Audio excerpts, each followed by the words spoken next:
Hi, Ben here from Trident Fly Fishing with our first ever Talking Trident. Talking Trident is our new segment where we go in depth into questions that have come from you, our viewers.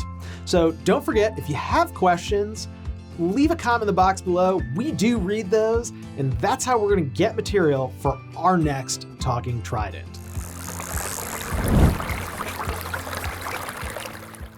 Today on Talking Trident, we're going to talk about striper lines, how to choose the best one, and what the differences are between some of the more popular lines on the market today. First off, being in Maine, striped bass are a super popular target, and people come in all the time asking us about how to pair their rod with the perfect line, because that makes a huge difference when striped bass fishing. Unless you've got a guide fishing in skinny water, chances are you're going to be fishing from shore or blind casting off the boat. And that means you're going to be making a lot of casts in any given day. You're going to want a line that's drastically different from your typical saltwater line.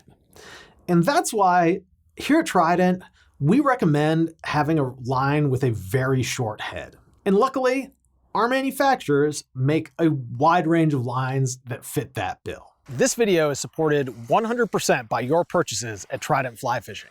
So if you're in the market for some new tackle, check us out at tridentflyfishing.com. And probably our best-selling short head shooting taper is going to be the Rio Outbound short. If you spend enough time in the fly fishing world, you've probably heard of it. It's a super popular line. This particular Outbound short is the latest iteration, which is what Rio calls their Premier series. And it's going to come in a huge range of sink rates, from floating all the way down to a sink 7, depending on your line weight. So that's going to be perfect whether or not you're fishing a popper on top or a really large bait fish pattern dredging the bottom. The bottom line is, with the Outbound short, you're gonna get a ton of options. Now, the Outbound short is also 2 full line sizes heavy. So that's gonna mean it's gonna load those fast action rods fast and let you make those long distance casts easily. If you've got a rod that's maybe a little bit older, maybe a little bit softer, you might be overloaded. And that's where the Rio Striper and the SA Titan come in. The SA Titan in particular is going to be a fairly similar feeling line to that Outbound short, but it's got a little bit longer head. We're talking 33 feet here instead of 30 feet on the Outbound short. And it's also going to be a little bit lighter in terms of grain weight. All in all, it adds up to a line that feels lighter, and it's going to perform better on rods that are not quite quick enough or are overloaded with that Outbound short. And because they can, Rio has also come out with the Rio Striper line, which is going to be very similar in performance to that Titan.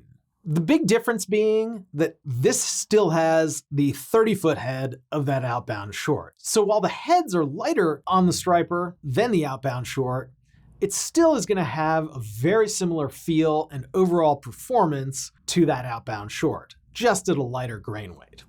The other thing to think about when you're going for the Rio Striper is that it doesn't come in quite as many iterations as the Outbound short. So if you're really looking to have a very specific sink rate, you might not be able to find it in the Striper.